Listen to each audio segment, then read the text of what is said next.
How to pause video recording on iPhone. Hello everyone! Are you excited for the new iOS 18?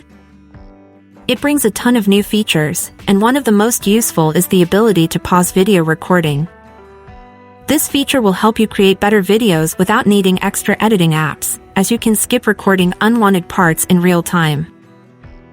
To use this, you'll need to have iOS 18, which will be available starting September 16, 2024. Once you've updated, when you start recording a video, you'll see this icon in the bottom left corner of the screen. Tapping it will pause your recording. Then, when you're ready to continue, just tap the red button to resume filming. And that's it for this quick tutorial. I hope this video made things easier for you. Subscribe to our channel for more short and helpful tutorials.